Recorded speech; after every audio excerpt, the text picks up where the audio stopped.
질문을 어느 때부턴가 이제 허용하지 않게 되는, 옛날에는 또 더 심했었던 것 같죠. 뭐 신성모독이라고 하는 그런 것들이 있었는데, 지금은 우리가 이성과 계몽된 그런 세상에서 살고 있다 보니까 오히려 그런 것들에 대해서 좀 접점이 필요한 게 아닌가 그런 생각을 합니다. 그래서 우리가 오해하고 있는 하나님에 대해서 아니면 인생에 대해서 그렇게 오해하고 있는 부분들이 있다면 그런 거를 이제 질문을 통해서 이해로 들어갈 수 있는 그런 시간을 준비했고요.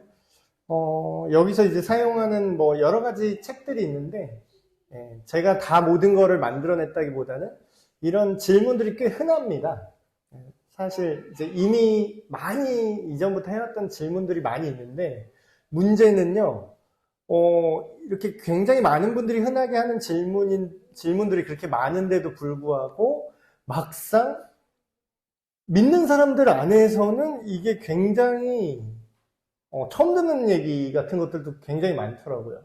근데 오히려 바깥에서는 기독교나 예수님 믿는다고 하는 사람들한테 저럴 거면 왜 저래? 이런 식의 어떤 의문들, 이런 게 굉장히 흔하게 있다라는 거죠. 근데 이제 우리가 믿는 믿음의 내용을 점검할 뿐더러 그렇게 믿지 않는 다른 사람들에게 어떤 오해를 풀어줄 수 있는 그런 중간적인 그런 시간이, 그런 배움이 좀 필요하다 싶어서.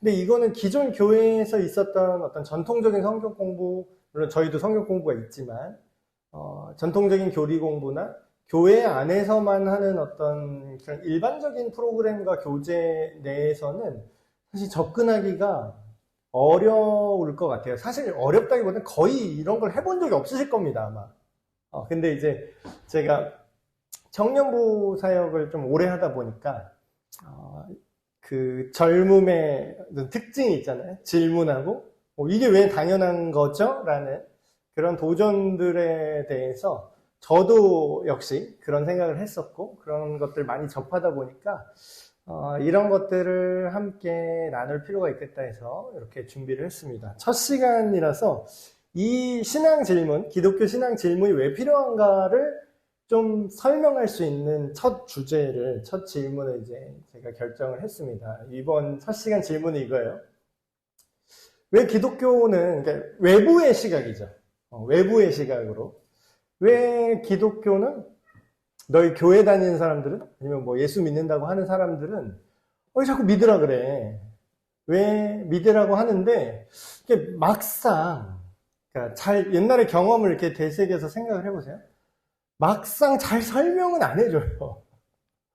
예, 저도 어렸을 때 이제 옛날은 이게 더 심했거든요. 그래서 저도 동일한 경험을 했고 또 이런 비슷한 경험을 많이 하신 분들이 있을 걸로 압니다. 제가 어렸을 때 이제 다녔던 교회에 이렇게 주일학교가 있잖아요. 그러면 애들은 이렇게 질문을 합니다. 그때 아직 그런 어떤 권위주의 구조에 들어가지 않았기 때문에 정말 순수하게 질문하는 거예요. 정말 궁금해서. 예를 들면, 그 노아 홍수 났을 때 그러면 거기에는 공룡도 탔어요? 막 이런 거. 질문할 수 있잖아요. 근데 이제 그런 거에 대해서 그 당시 이제 가르치는 입장에 있던 분들이 본인도 이제 생각하지 못했던 질문에 당황을 하다 보니까 결론적으로 그냥 호통을 치고 이렇게 눌렀던 경험이 많은 것 같아요. 근데 옛날은 더 그게 심했잖아요. 그런 권위주의적인 세상이었으니까 옛날에는 더.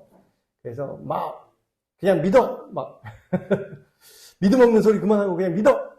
그 쓸데없는 소리 하지 말고 믿어! 이런 얘기를 종종 꾸중 비슷하게 들었던 경험이 있는 것 같습니다. 그래서 오늘날에는 뭐 그렇게까지는 얘기는 안 하지라도 그렇게 어떤 꼬치꼬치 질문하는 거에 있어서 뭔가 얘가 지금 기독교 신앙을 공격하는 건가?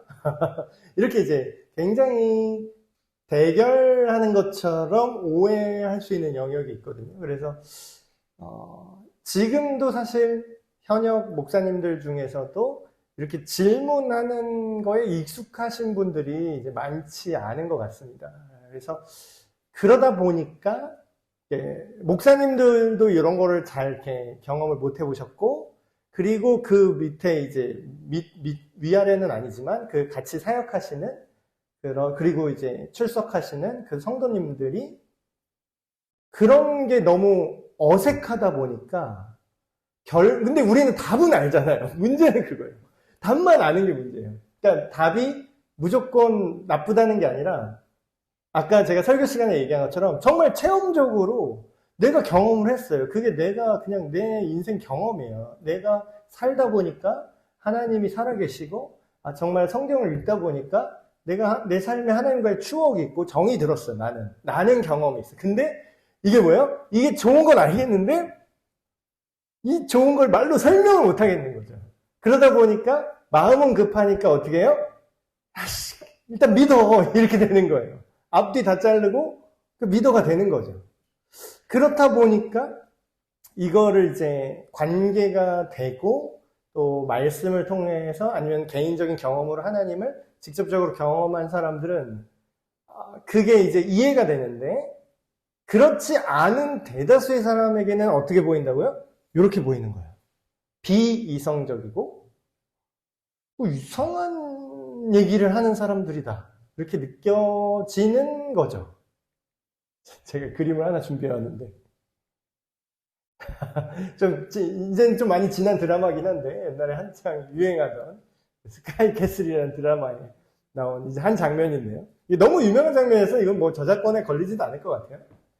표정 한번 보세요. 지금 이분이 뭐라고 얘기를 하죠? 저를 전적으로 믿으셔야 합니다. 무서워. 느낌이 어때요? 그러니까 아무런 정보 없이 어떤 지금 정이 들거나 서로 아무런 관계가 없어요. 지금 미지의 상태예요. 근데 이 사람이 이렇게 와서 이런 표정으로 저를 전적으로 믿으셔야 합니다. 그러면 어떤 감정이 드세요? 어떤 생각이 드세요? 정확하게 이성적으로 생각할 거 없이 그냥 느낌 딱 어때요? 굉장히 믿을만 한가요? 무섭죠? 네. 네, 그러니까 어떤 사전 정보가 없는 상황에서 눈을 굉장히 본인은 진지해요. 근데 이게 우리 지금 이 그림 보면은 웃기잖아요. 이게 이런 걸 설마 믿겠어? 이렇게 하는 게 잘못됐다라고 우린 느끼잖아요.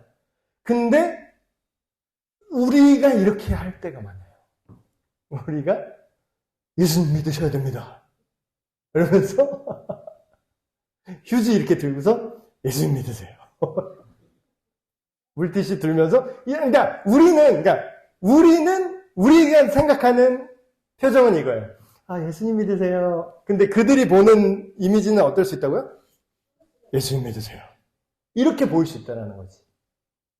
그래서 이게 이런 어떤 오해나 소통의 어떤 부재 상태, 이런 것들을 우리가 해소할 필요가 있는데, 어떤 분은 이렇게 얘기합니다.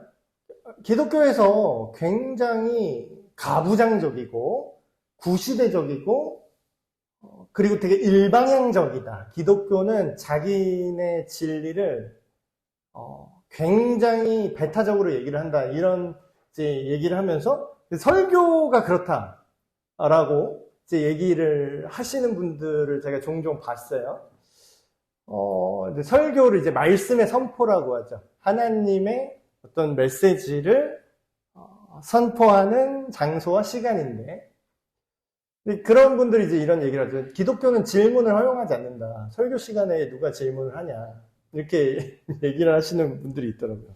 근데 이제 이거는 조금 오해인데, 설교가 물론 이제 우리 내부적으로는 하나님의 말씀을 듣는 시간이니까 잘 이렇게 들어보자 이런 식으로 이제 듣기만 하는 거지만, 기독교만 이런 게 아닙니다.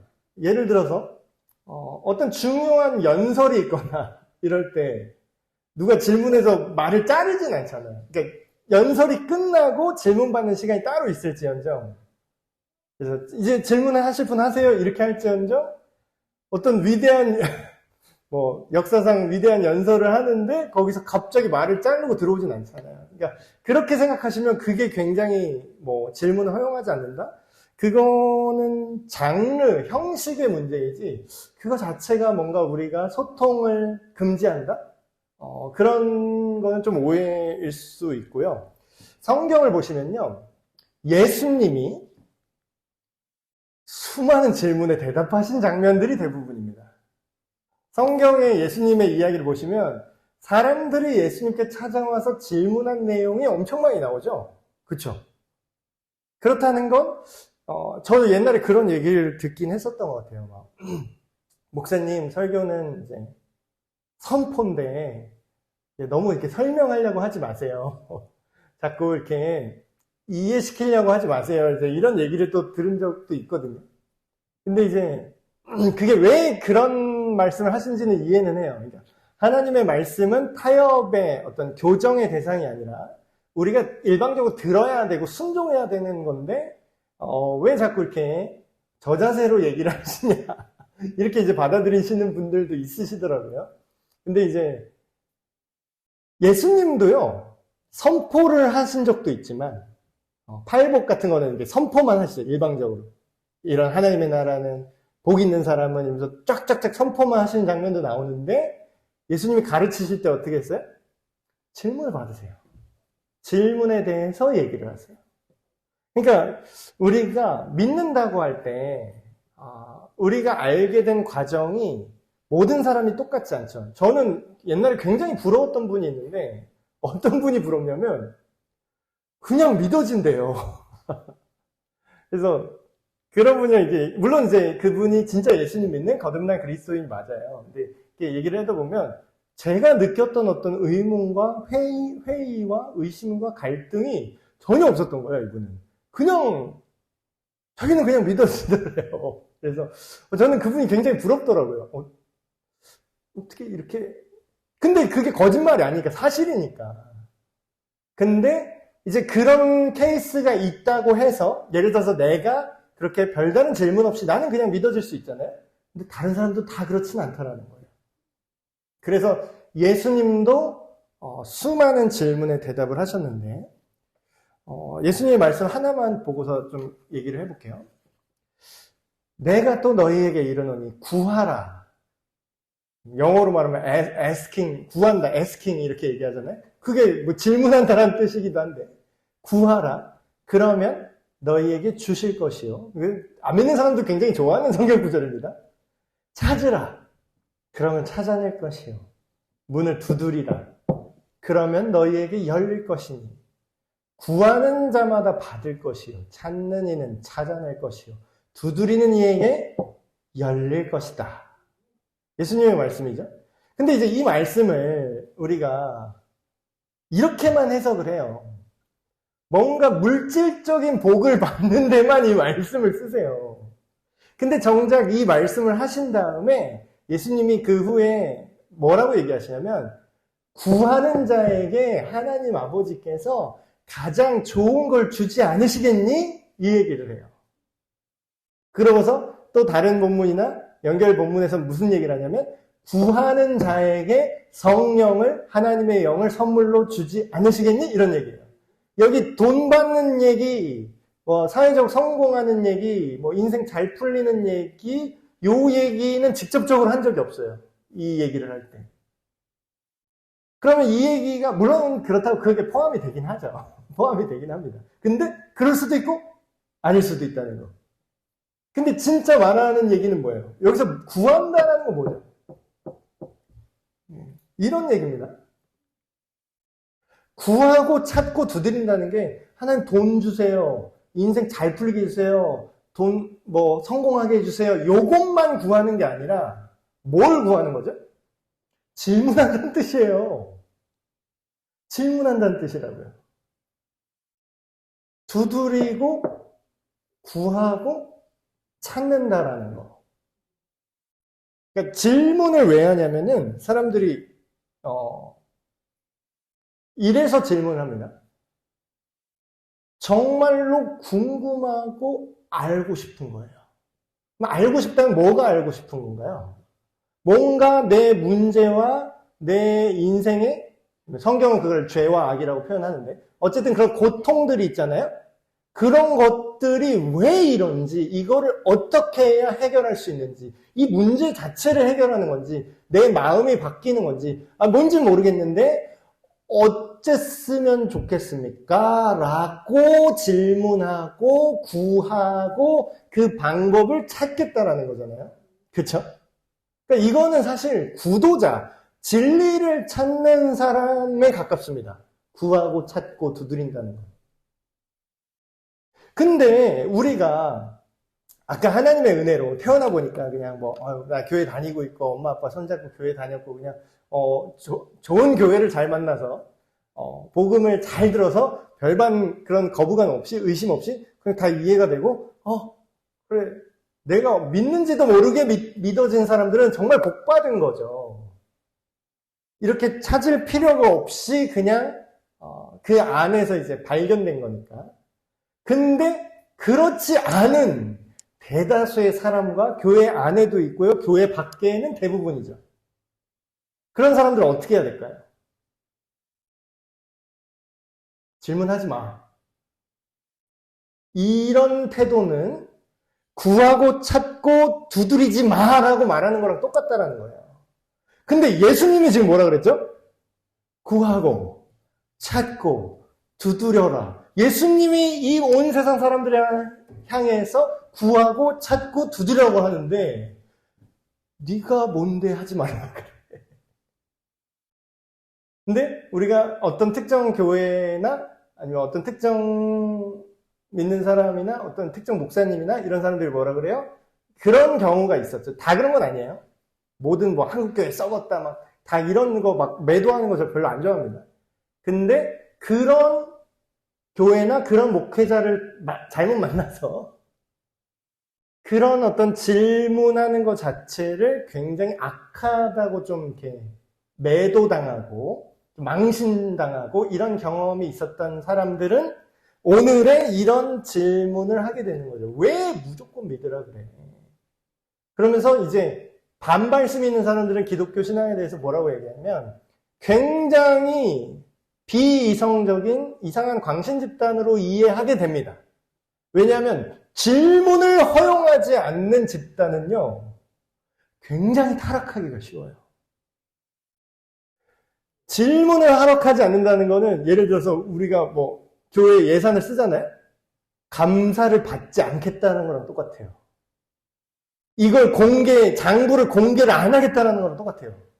그거 어떻게 되는지 잘 하고 있어요? 질문하면 묻지 마. 그냥 믿어. 아까 그 표정으로 저를 전적으로 믿으셔야 합니다. 이렇게 그냥 뭉개는 거죠. 그러니까 오히려 우리가 좀 생각을 바꿔서 질문하는 거, 하나님에 대해서, 성경에 대해서, 그리고 우리 삶의 문제에 대해서 하나님이 있다면 왜 그럽니까? 라는 이런 사람들의 질문을 야, 너 그거 신성모독이야 하고 입을 막을 게 아니라 어떻게 해야 된다고요? 웰컴. 예수님이 하라고 했잖아요. 예수님이 하라고 했는데 왜 우리가 막아요? 그럼 우리 누가 혼날까요? 질문하는 사람이 혼날까요? 그냥 믿으라고 하는 사람이 혼날까요? 그러니까 말은 되게 믿음의 말 같아요. 그냥 믿어. 근데 내용은 어때요? 구하지 마, 찾지 마, 두드리지 마. 이렇게 얘기하는 거랑 똑같잖아요. 굉장히 위험한 거죠. 굉장히 위험한 겁니다. 근데 이렇게 어설프게 그래 뇌 빼고 믿어 그런 말이 나와요. 뇌를 빼야지 믿을 수 있다. 이런 이제 조롱 섞인 말을 해요. 생각을 하면 생각이란 게 있는 사람은 기독교를 믿을 수가 없어. 이런 말까지 나오는 거거든요. 이런 어떤 그런 생각들 때문에. 근데 그러면 이런 오해가 왜 이제 일어났는가? 우리가 생각해 보면은 질문하는 게 곧 의심이고 의심은 곧 불신이야. 성경에 뭐라 그러죠? 불신자는 어떻게 나온다고 나오죠? 불신자는 지옥이야. 또 이러면서 이게 나도 모르게 프레임을 씌우는 거예요. 근데 이게 과연 모든 질문이 불신일까요? 모든 질문이 불신일까? 자, 왜 우리가 이렇게 오해하게 됐냐면, 기존에 믿는 분들이 왜 오해하게 됐냐면, 성경에 믿음이 없는 자와 믿음이 있는 자를 굉장히 이렇게 나눠서 얘기하고, 믿음이 없는 자에 대해서 굉장히 책망하는 듯한, 혼내는 듯한 그런 뉘앙스의 말씀이 종종 나와요. 근데 요걸 보고 어설프게 우리가 따라하는 거예요. 어설프게. 그러니까 선무당이 사람 잡는다고, 이게 예수님이 믿음이 없는 자여라고 하는 책망이 우리가 이렇게 잘못 받아들인 거죠. 야, 이해 안 돼도 그냥 믿어. 야, 그냥 믿어. 믿으려고 노력해. 그냥 이렇게 얘기를 하는 거예요. 근데 예수님이 믿음이 없는 자여라고 책망했던 그런 맥락을 앞뒤를 자세히 보세요. 그러니까 성경을, 그 말을 예수님이 언제 누구한테 어떤 상황에 했는지를 자세히 앞뒤를 보세요. 그럼 어떤 상황이냐면요, 예수님이 믿을 수 있을 만큼의 많은 것들을 보여주고 설명하고 나타냈는데도 불구하고 의지적으로, 아니면 다른 게 더 이득이 되기 때문에 의지적으로 믿지 않기로 결정하는 사람들에 대해서 예수님이 책망하시는 장면입니다. 근데 이제 우리는 그냥 그 글씨 써 있는 거 보고 믿음이 없으면 다 혼내켜야 되고 믿음은 있어야 되는 거니까 믿음 없는 질문하는 애들은 다 그냥 싸그리 입을 때려가지고 질문 못하게 만들어야겠다, 이렇게 오해를 한다라는 거예요. 자, 생각을 해보십시오. 자, 기독교 신앙 안에 이제 반지성주의라는 게 있어요. 반지성주의. 저 이거 굉장히 위험하다고 보거든요. 여러분, 요즘 교회가 연령이 고령화된다고 하죠.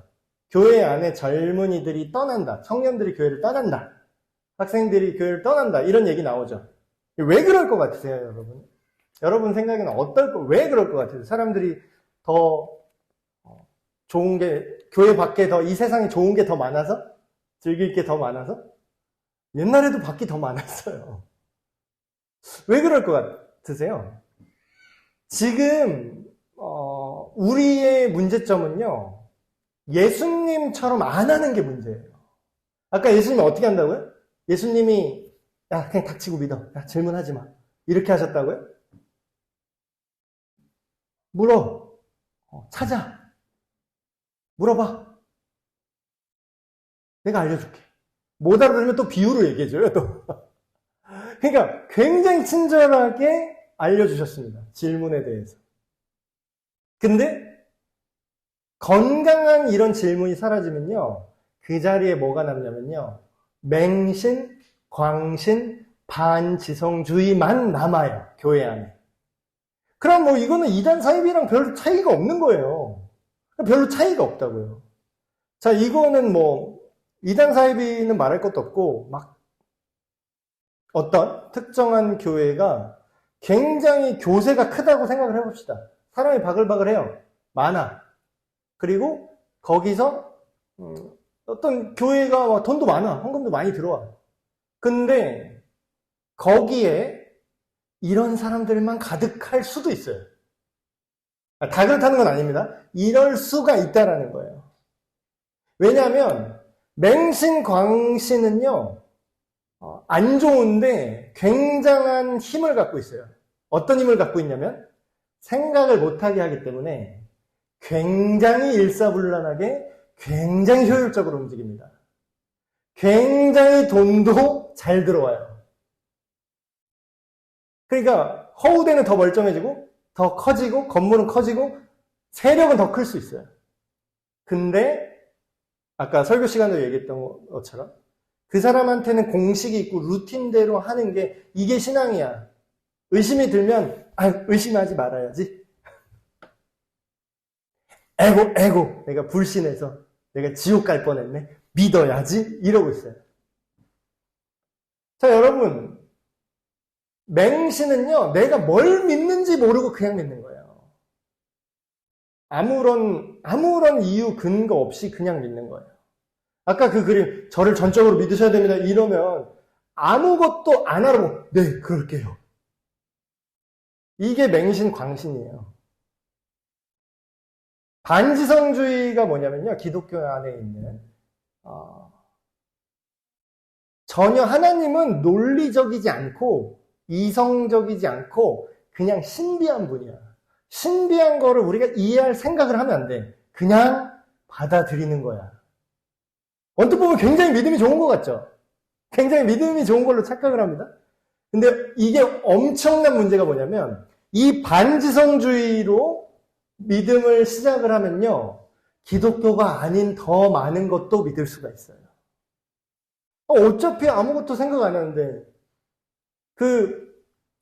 무신론자 철학자가 이런 이제 예시를 듭니다. 이런 이제 반지성주의로 믿는 기독교인들을 향해서 이렇게 조롱을 해요. 야, 너 하나님 믿는다고? 너 삼위일체를 믿는다고?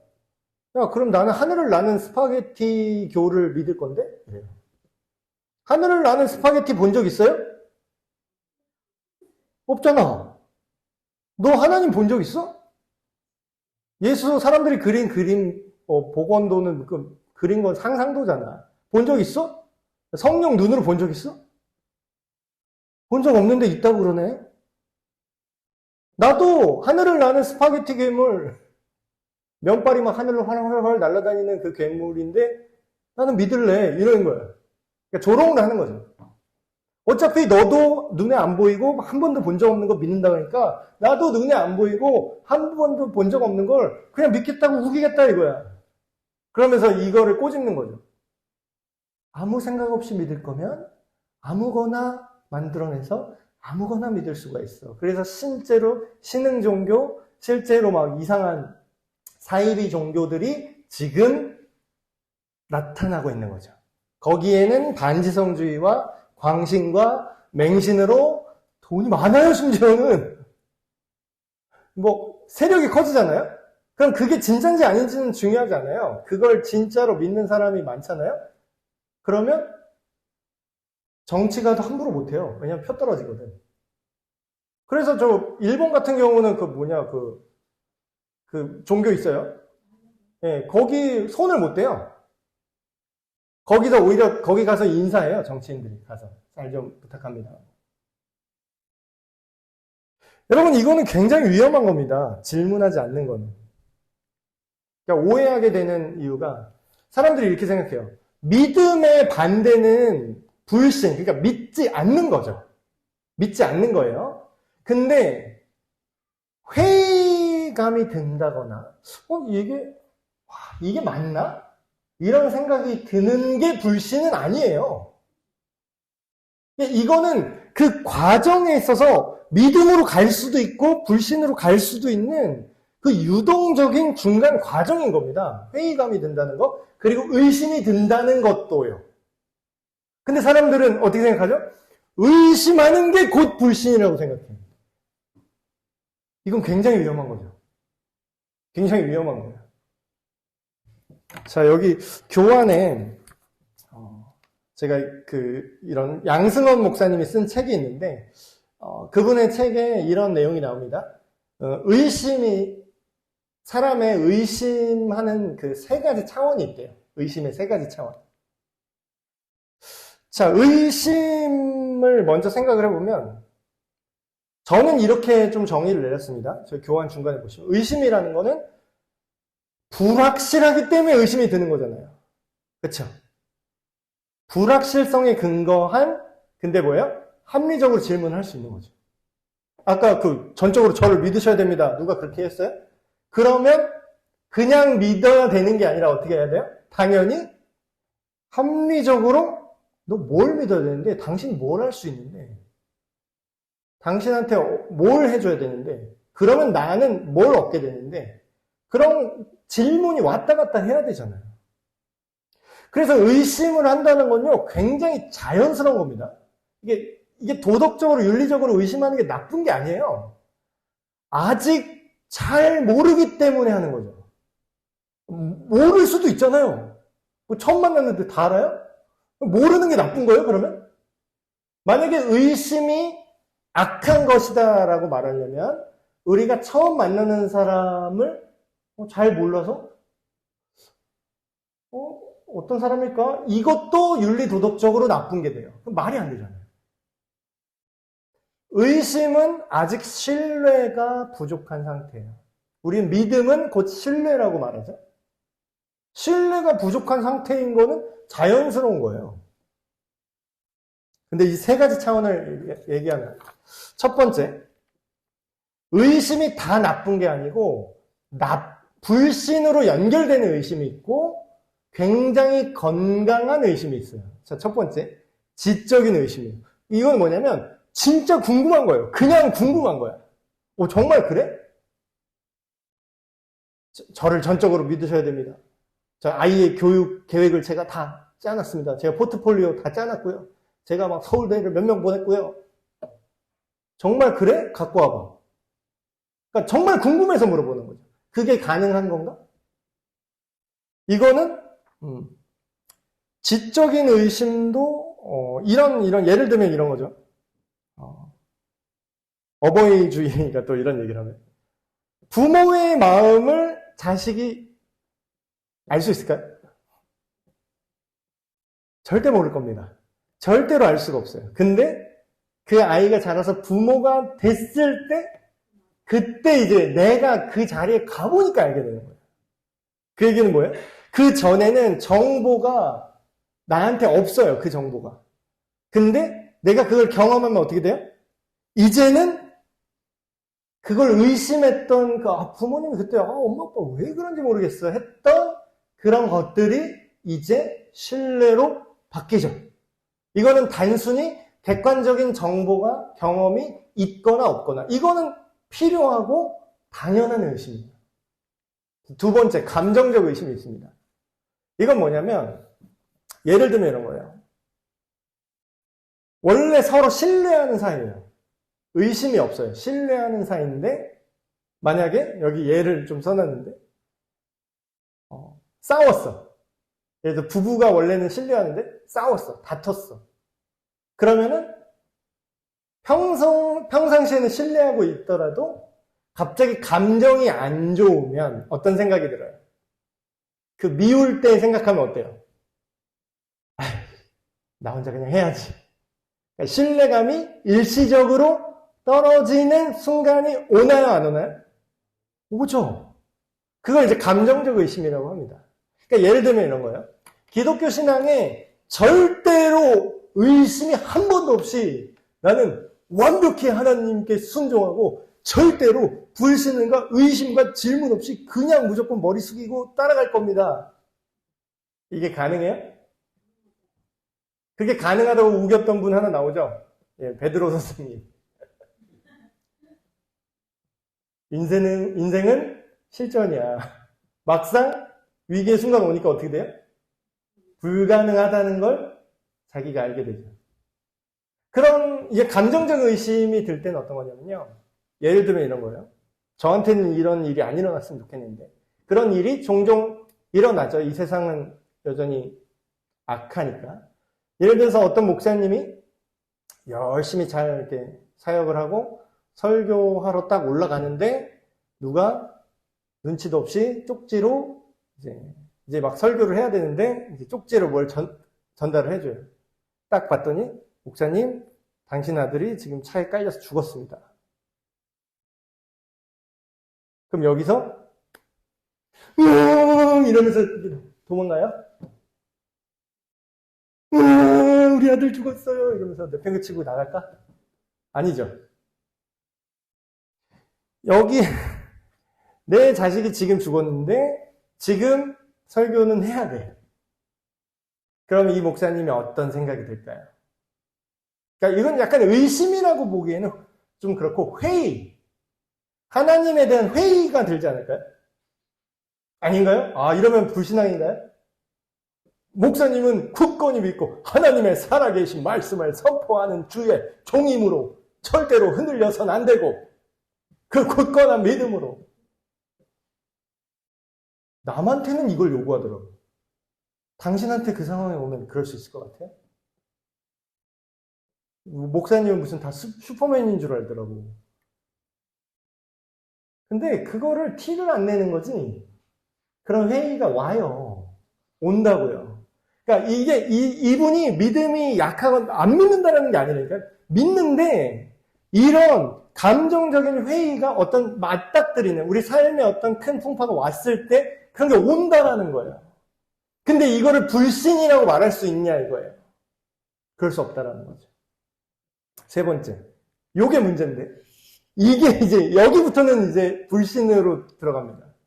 의지적 의심은 뭐냐면요, 의도적으로 하나님을 외면하고 부정하는 것을 말합니다.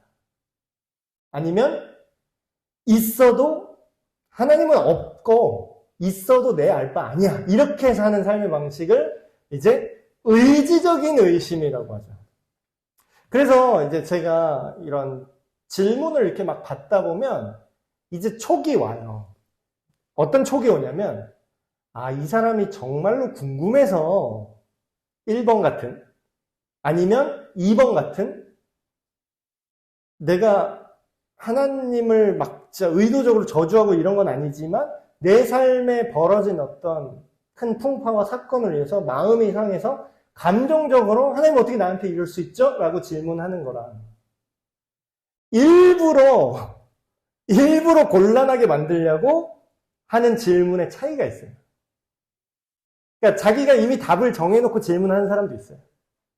신은 없고 이건 다 말도 안 되니까 그냥 막 이렇게 공격하기 위한 질문을 하는 사람이 있어요.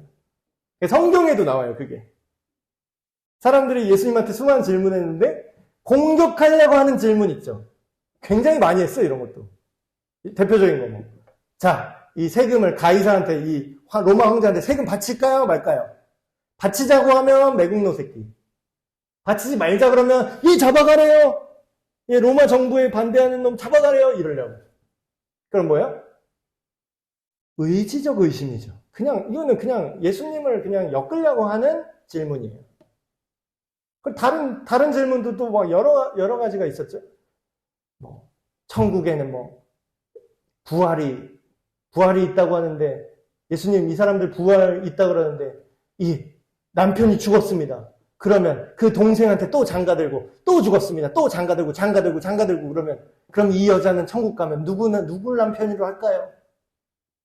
곤란하게 하는 질문이잖아, 그냥 궁금하지 않고 그냥, 어디 한번 당해봐라. 이런 질문들. 그러니까 이런 질문은 정말 불신이 맞죠. 근데 심지어는 예수님은요, 이런 질문에까지도 대답을 해주세요. 그리고 실제로 이런 의지적 질문했던 분들 몇 명 있습니다. 미국에는 리 스트로벨이라는 이제 기자, CNN에 있는 큰 이제 언론사죠. 거기 기자 출신이었는데 자기 아내가 어느 날 기독교에 자기 입장은 기독교에 빠진 거야, 이 남편 입장은. 그래서 이거 말도 안 되는 종교에 빠져가지고, 그래서 자기 생각에는 우리 아내를 갱생시켜야겠다. 내가 기독교가 거짓말인 걸 내가 알아내야지. 내가 이걸 밝혀서 이 기독교라는 집단에서 우리 아내를 빼와야겠다 하고 열심히 기자처럼 질문을 한 거예요. 예수 케이스, 지저스 케이스, 그래서 책도 나왔어요. 이분 지금 어떻게 되신지 아세요? 처음에는 이걸로 시작했어요. 의지적 의심으로. 예수가 부활한 게 말이 돼? 그런 역사적 자료들 다 찾고 막 디뎠어요. 근데 찾다가 처음에는 기독교가 거짓말인 걸 밝혀내려고 찾다가 나중에 어떻게 해요? 찾다 보니까 이거 꽤 합리적인데? 이렇게 된 거죠. 그래서 지금 어떻게 됐느냐? 네, 지금 목사님이 되셨습니다. 영화도 나왔어요. 예수는 역사다. 그리고 이런 분이 우리나라에도 있어요. 우리 진짜 비슷한 케이스. 누구냐면 그분이 조정민 목사님이에요. MBC 그 언론사 사장까지 하셨나? 네, 언론사 기자 출신의 정치사회부 기자 출신의 앵커 하시다가 사장 하시다가 똑같이 아내분이 기독교에 빠졌다고. 뭐 그런 걸 믿냐고. 하다가 성경 읽다가. 그러니까 이런 의심들이 있는 거에 대해서 우리가 굉장히 열어놓고 생각을 해야 된다. 근데 문제는 그러면 인간 이성으로 모든 걸 다 알 수 있느냐? 인간 이성에도 한계가 있어요. 자, 아까 하늘 날아다니는 스파게티 괴물을 믿겠다 한 그 사람의 얘기를 생각을 해보면 그 사람의 문제는 뭐냐면요. 이성적으로, 논리적으로, 과학적으로 내가 알 수 있는 것만 믿겠다라는 거예요. 내가 이해되는 것까지만 믿겠다고 하는 거예요. 근데 우리 이성으로 측정 불가능한 영역이 있을까요? 없을까요? 그러니까 저는 지금 종교 얘기하는 거 아닙니다. 그냥 실제 우리 삶을 얘기하는 거예요. 생각을 해보세요. 조선시대에 전기라는 개념이 실제로 존재했을까요? 그때는 음극과 양극 이런 게 중성자, 양성자 이런 게 없다가 지금 19세기에 전기라는 개념이 새로 생겼을까요?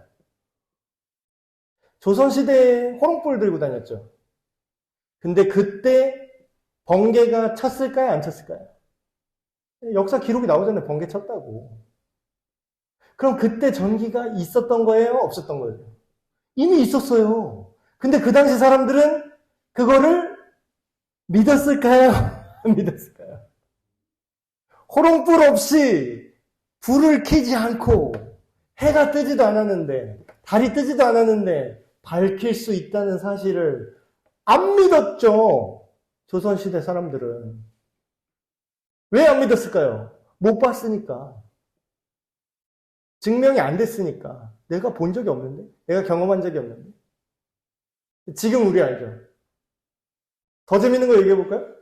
지금 여기 사람이 없는데 스마트폰 들고서 얘기하는 거예요. 여기 사람 여기 들어있지 않은데 어떻게 여기서 얘기를 하지? 여기 스마트폰에 사람이 들어가서 얘기를 하나요? 아니죠. 경험을 해본 적이 없는 사람은 굉장히 놀라울 거예요.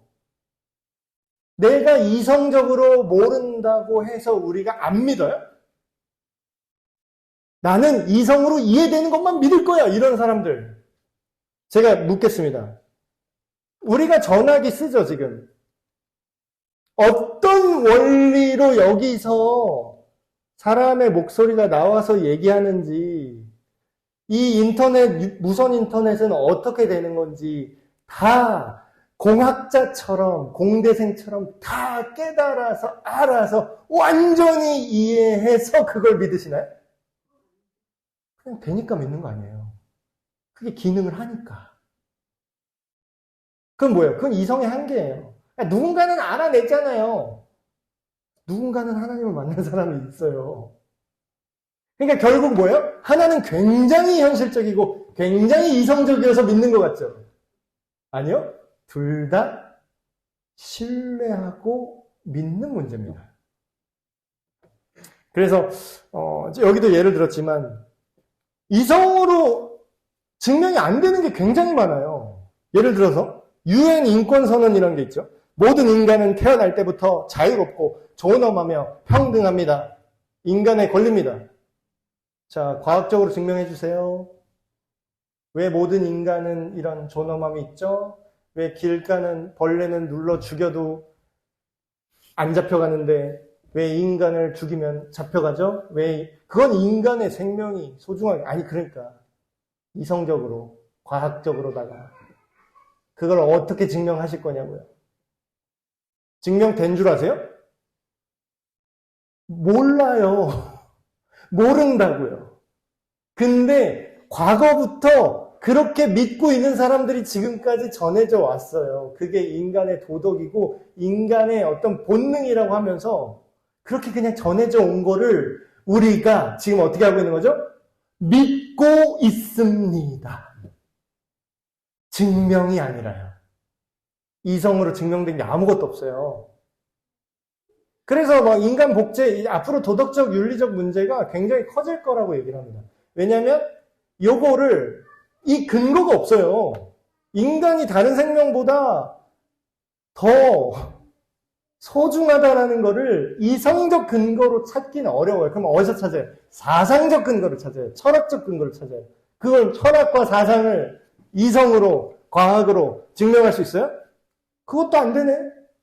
그것도 그러면 인간이 평등하고 존엄하다라는 거는 하늘을 나는 스파게티 괴물이랑 똑같네. 보이지도 않고 만질 수도 없는 개념이잖아요. 그냥 우리가 그렇게 믿고 있는 거잖아. 없는데, 난 본 적이 없는데, 확인한 적이 없는데, 증명한 적이 없는데, 그걸 왜 믿고 있지? 그럼 다 같이 미쳤나, 우리가?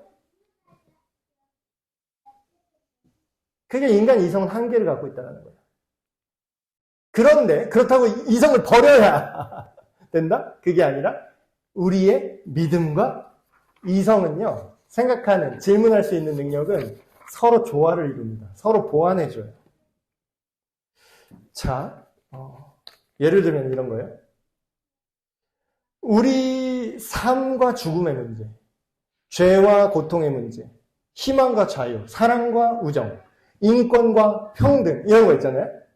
이런 거는요, 논리적으로 이해할 수는 없어요. 그러나 이게 그냥 비이성적이라고 볼 수 있느냐? 이 두 개가 같이 간다는 거예요. 자, 아까 전적으로 저를 믿으셔야 됩니다. 이런 내용 나면 어떻게 된다고요? 무섭고 못 믿겠죠, 오히려. 근데 여기에 우리가 전부 다 이해할 수 없지만 우리가 이해할 수 있는 이성으로 기능할 수 있는 영역이 있어요. 자, 생각을 해보세요. 오늘 제가 아침에 여기 설교 준비하려고 아침에 여기 있는데 우리 딸이 자꾸 문을 열고 들어와요. 우리 딸이 문을 열고 자꾸 들어와. 그래서 내가 앉아있는데 제 무릎에 자꾸 와서 앉아. 그러면 자, 생각을 해보세요. 우리 딸이 저를 신뢰하니까 지금 들어와서 제 무릎에 앉을 수 있죠. 그러니까 그냥 이성적으로 생각하면은 저는 그냥 양복 입은 아저씨가 의자에 앉아있는 거예요. 근데 양복 입은 아저씨가 아무 아저씨한테나 가서 얘가 무릎에 앉진 않아요. 이게 무슨 차이죠, 이게?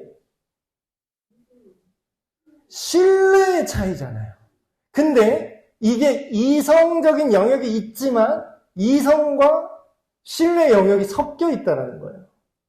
이성적으로 생각하면은 우리 딸이 저에 대해서 얼마나 알 것 같으세요? 우리 딸이 우리 아빠는 어디서 몇 년 동안 공부했고 어떤 이제 목사님이 선교사님이 이런 얘기를 하더라고요. 그 인터넷에 보면은 나무위키라고 그 사람 인물에 대한 정보가 쫙 있습니다. 그리고 우리가 그 주민센터라고 하죠. 주민센터 이렇게 가면요.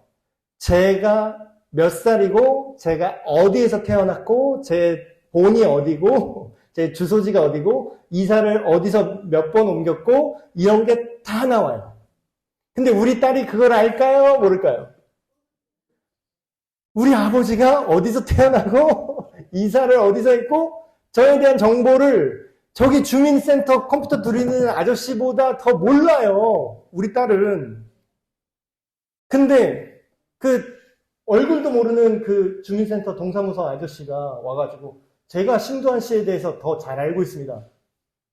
당신 딸보다 제가 신두한 씨에 대해서 더 잘 알고 있어요. 이런 말이 돼요? 나도 몰라요. 나도 내가 몇 번 어디서 이사 갔는지 나도 모를 수 있잖아요. 그럼 나보다 그 사람이 나를 어느 면에서는 더 잘 알고 있네요. 동사무소 직원이. 네. 그러면 그 사람이 이성적으로 저를 더 잘 알고 있잖아요. 저보다. 그러면 그게 진짜 신뢰를 줍니까? 아니에요. 근데 이성적으로는 저에 대한 정보가 동사무소 아저씨보다 없는 우리 딸이 저와의 신뢰와 관계가 있으니까 집에 가서 같이 밥 먹고 얘기했던 시간들이 있으니까 어때요? 얘는 문 열고 들어올 수 있는 거예요. 자, 예수님도 이런 얘기를 하십니다. 예수님이 부활하신 거를 도마가, 제자 중에 도마가 못 봐요. 다른 제자는 봤어요. 그러니까 예수님 부활하셨어. 도마가 뭐라 그러죠? 야, 내가 직접 예수님 그 창에 찔린 옆구리에 손가락을 내가 껴보고 예수님 그 십자가에 못 박혀서 손 뚫린 그 구멍에 내 손가락을 넣어봐야 믿겠다. 이렇게 한 거예요. 여러분, 예수님이 왔을 때 그 이성적으로 생각하는 도마가 잘못됐다고 이제 책망했다고 오해하시는 분들이 있어요. 네가 나를 본고로 믿느냐? 보지 않고 믿는 자는 더 복되다 이래가지고 사람들이 잘못 해석을 해가지고 이거 의심한 거구나. 질문하거나 실제로 이성을 쓰면은 하나님이 싫어하시는구나 이렇게 오해해서 뇌를 비우고 그냥 그렇다면 그런 줄 알아 이렇게 믿는 게 올바른 믿음이라고 잘못 해석하신 분들이 많아요. 근데 예수님이 이렇게 얘기하신 이유는 뭐냐면요. 이 믿음을 위해서 질문하는 걸 책망하신 게 아니에요. 그랬다면 이 전체를 부정하셨어야 되는데 예수님은 뭐라고 얘기하죠? 도마에게 이르시되 내 손가락을 이리 내밀어 내 손을 보고 내 손을 내밀어 내 옆구리에 넣어 보라. 그러고서 뭐라 그래요? 그래서 믿음 없는 자가 되지 말고 믿는 자가 되어라. 여러분, 예수님을 믿는다라는 건요, 우리의 이해와 이성을 초월하는 부분이 분명히 있습니다. 왜냐하면 그분은 하나님이시기 때문에. 근데 여러분 이거를 잘 주의하셔야 되는 게 예수님만 그런 게 아니라요. 어떤 대상을 우리가 신뢰한다는 거. 신뢰한다는 건요. 반드시 불확실성을 뚫고 가야만 신뢰가 가능해요. 아까 제 딸의 얘기를 비유로 들었지만 신뢰라는 건요.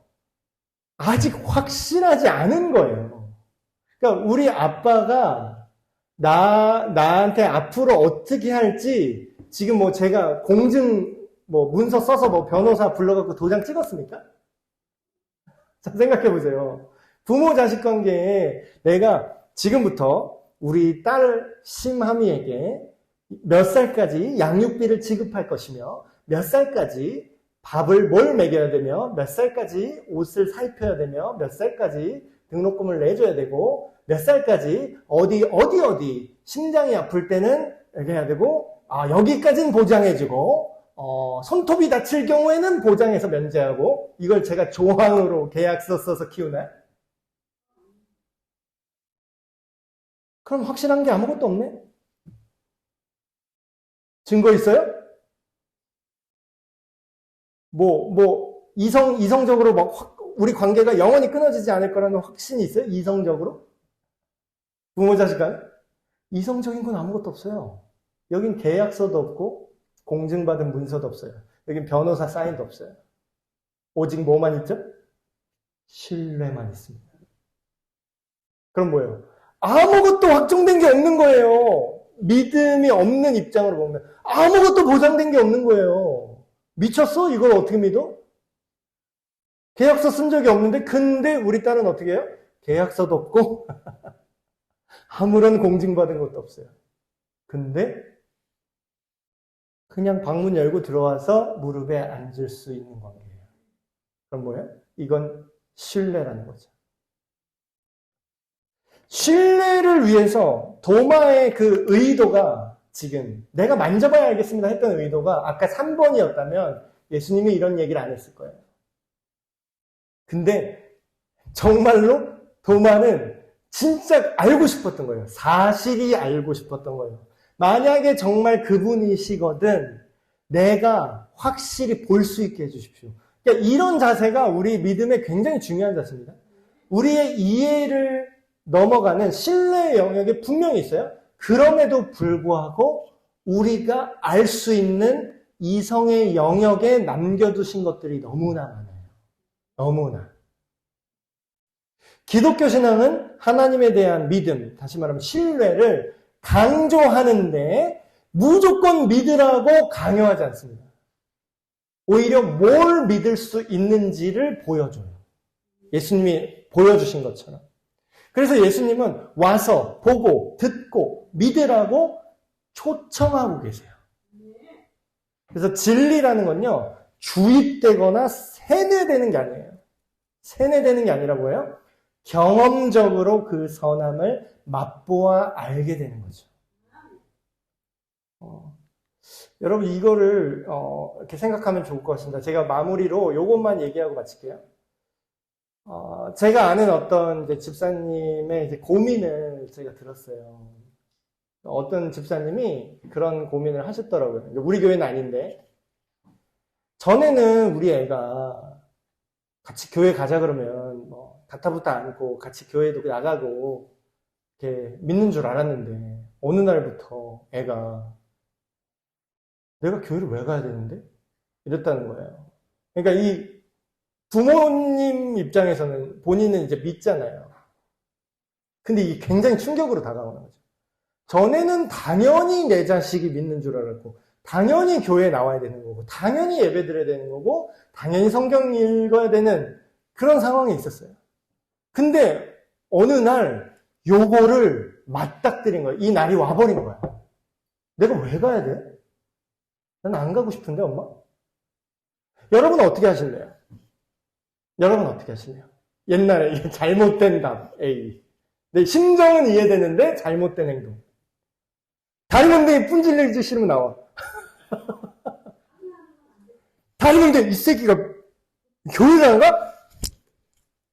내가 너 오늘 다리 분질리고 끌고 간다. 이게 옛날 스타일. 또 반대극단 나쁜 거.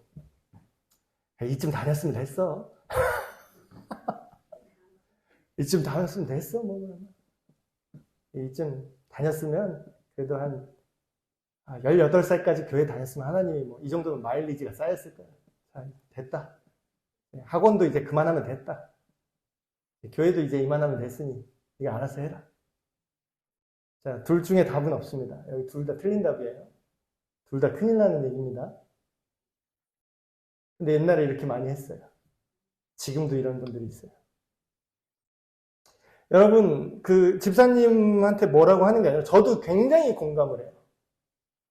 그런 이 집사님의 상황. 여러분, 이 일이, 그러니까 내가 눈 가리고 아닐 거야. 아닐 거야. 우리 애는 아닐 거야. 이런다고 그 일이 안 오지 않아요. 그 일이 온다고. 다행스럽게도 잘 얘가 하나님의 은혜로 얘가 믿음이, 얘가 신뢰가, 하나님과의 신뢰가 오고 얘가 성경을 읽으면서 예수님을 만나면 정말 감사한 거지. 근데 안 그러는 케이스가 있어요. 좀 많아. 한 반 이상 그런 것 같아. 그렇게 따지면 목사님 아들, 딸은 다 잘 믿어야지. 근데 딱 체감적으로 목사님, 선교사님 자녀들 보면 한 반은 완전히 더 심한 양아치가 되거나, 아니면 이제 믿거나. 여러분, 제가 팁을 드릴게요. 오늘 했던 이 주제 있잖아요. 덮어놓고 그냥 믿어. 이게 답이니까 시키는 대로 해. 이렇게 하시잖아요. 그러면 어느 순간에 당신의 자녀가 이렇게 됩니다. 그거는 그렇다고 또 부모의 잘못이라기보다는 우리 믿음을, 그러니까 나는 당연한 건데 이 아이가 질문할 기회를 안 줬던 거예요. 질문한 게 계속 잘리고 그러다 보니까 아이는 벌써 어떤 생각을 한 거예요? 밖에서는 자, 이러면 A는 B라서 C라고 얘기를 해주는데 그게 납득이 안 되는 건 내 판단이더라도 그렇게 논리 구조를 가지고 얘기를 하는데 여기 교회라는 데는 우리 엄마 아빠는 그냥 질문을 하지 말고 그냥 이게 맞아라고 계속 얘기를 하니까 그럼 뭐예요? 그 반발심이 점점점 크고 커서 나중에 어떻게 돼요? 저는 안 가고 싶은데요.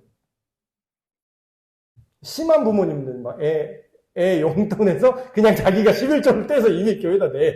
그리고 얘는 동의한 적이 없어. 그러면 이 애한테는 지금 하나님이 어떻게 보여요?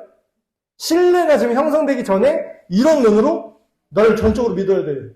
너의 10분의 너의 번 모든 소득은 다 하나님의 거야. 근데 그 중에 9개나 너한테 주셨지. 그러니까 1개를 가져가겠어. 이렇게 보인다고 애들 눈에는. 입장을 바꿔서 생각해봐요. 그 아이뿐만 아니라 다른 바깥에 있는 사람들의 시각에 이렇게 하나님이 이렇게 보이게 만들고 있어요. 실제로 그런 분이 아닌데.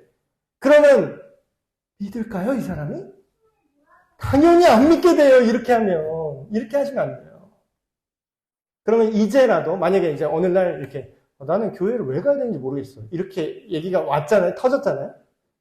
그러면 그때라도 어떻게 해야 되냐면 오늘 얘기했던 무조건 믿으라는 태도로 절대로 접근만 하시면 안 됩니다. 그리고 예수님처럼 대해하셔야 돼요. 예수님처럼.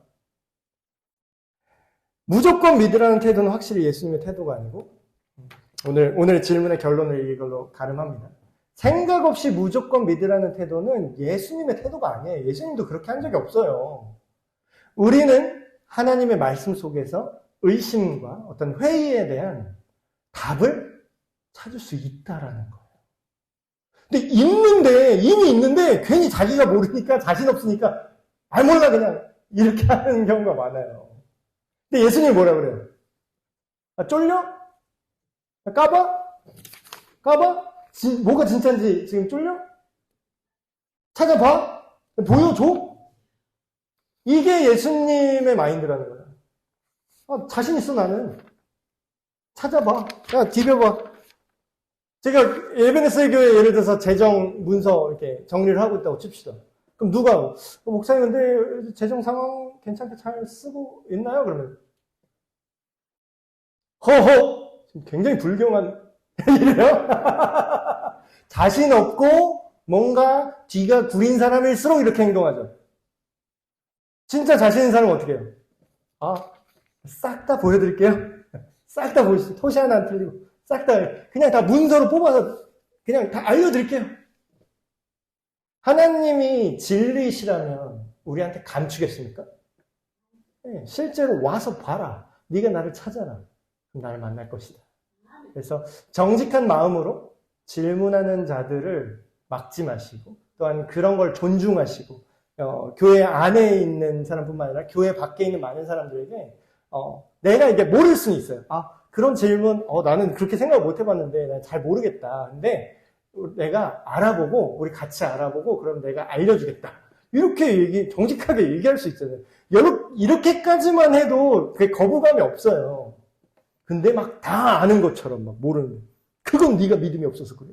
이러면은 이제 이런 전적으로 믿으셔야 됩니다. 이런 느낌이 된다는 거죠. 오늘 첫 번째 질문, 왜 그냥 무조건 믿으라고 하는 건 너무 비이성적으로 보인다라는 이 질문에 대해서 답변해봤고요. 다음 주에도 이런 식의 여러 가지 질문에 대해서 함께 이야기를 나눠보도록 하겠습니다. 제가 기도하고 마치겠습니다. 하나님 아버지, 예수님처럼 우리가 이런 여러 가지 하나님을 알고자 구하고 찾고 두드리는 자들의 질문에 외면하지 않고 그것을 지혜롭게 대답해 줄 수 있는 우리가 되기를 원합니다. 기존에 우리가 어리석어서 우리의 믿음만으로 그들에게 강요 아닌 강요처럼 다가왔던 부분이 있다면 그런 우리의 삶을 회개하오니 주님의 지혜로 그들에게 하나님의 어떠하심을 잘 알릴 수 있도록 우리의 마음과 생각을 새롭게 하여 주시옵소서. 우리 주 예수 그리스도의 이름으로 기도합니다. 아멘. 네, 마쳤습니다.